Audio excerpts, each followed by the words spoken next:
be on the same page. What do we actually mean on registration?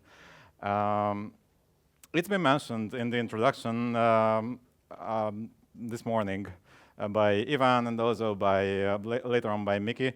The registration, compound registration, is the one of the data capture tools within Plexus suite. Which means that we deal with controlled small molecule structure input, and we guarantee certain things that have to be guaranteed in an enterprise environment, so that there's no two structures, there's no two identical structures registered with different IDs. We also generate some compound IDs that can be used later on, referred in assay measurements. And we also make sure that the users can store any related data that they want to store along with the structure. And yeah, the users typically don't care about the logic inside.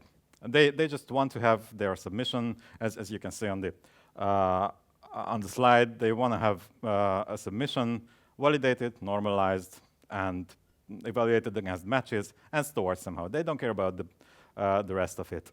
Though the word is never so simple, so there are several other steps. I mean, there are lots of steps that have to be executed before reaching that kind of storage, controlled storage. So in today's talk, instead of just digging into the details of those steps, I would like to discuss a typical implementation story. How does it look like? How does a company deploy the small molecule registration system, starting with the very first demonstration and ending with the production go live? And what are the typical challenges out there? So the very first deployment is, well, you might have seen it. The registration is a typical web application. The deployment is the same as any other web application. You just drop it into a web container, and it's good to go. At the same time, we can also provide Amazon images if that's more convenient for you or anything. And as a result of the deployment, you end up with a system that works with an out-of-the-box configuration. It has a reasonable default setting, and practically after an hour, you're good to go in production, assuming that you don't have any specific requirements in the terms of configuration, and you don't have any legacy data. And this is not the case. So that's why we need the rest of the implementation plan, because the default configuration with an empty database is typically not that useful. So how does the configuration look like? In the most typical cases, the users want to define several other input fields, and it's very funny actually that in most of the cases the users don't really care about the structure normalization. They care about all the additional data fields that they want to provide along with the structures.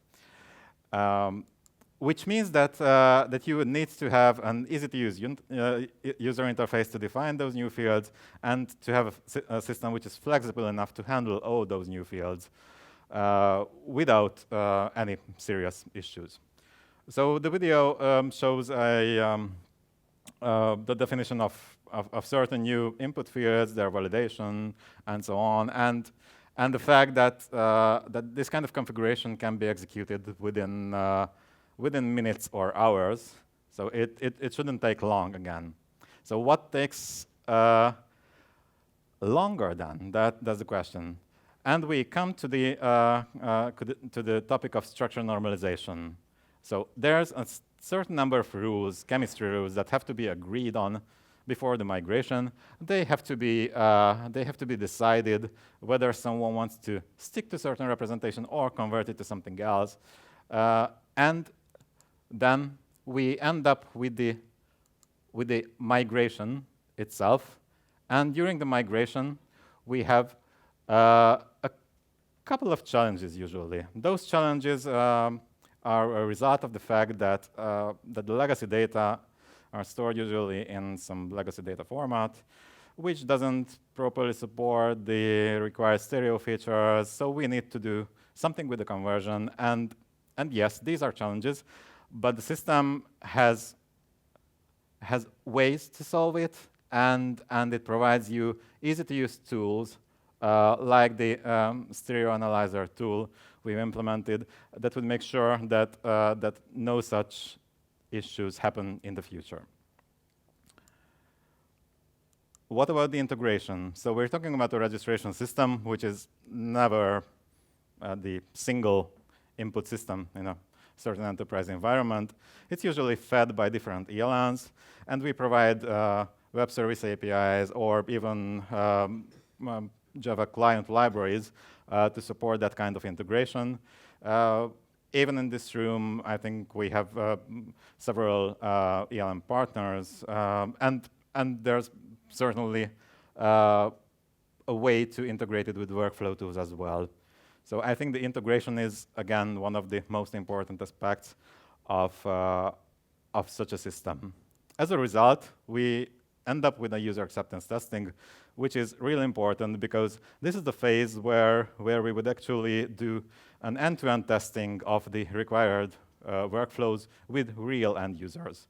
And those real end users would also give us valuable feedback about the features themselves, the convenience of those features, and as a result, first of all, we can refine the discussed initial business rules, and that's always the case. And at the same time, we also get feedback for our future development work, which is great. The release on production, fortunately, that usually happens at the end of all this work. And if you're interested in that, on our product page, there are a couple of talks about real-life use cases in a user's perspective, so not only from myself.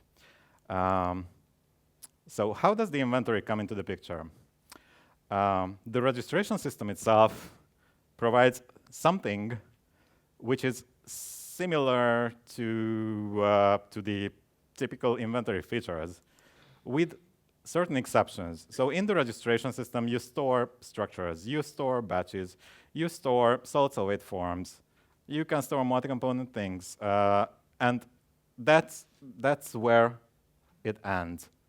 Whenever we reach the point where we want to store samples of those batches, we want to store container information, we want to store location, we want to store amounts, and we want to support typical laboratory inventory procedures like check-in, check-out, notifications about expiry dates and amounts and so on.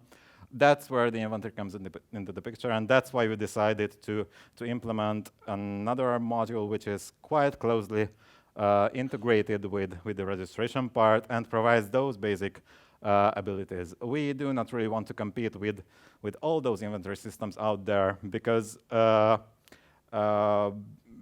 those provide a number of features related to ordering workflows and logistics and lots of related stuff. But we want to put together something which can actually track properly samples and containers related to the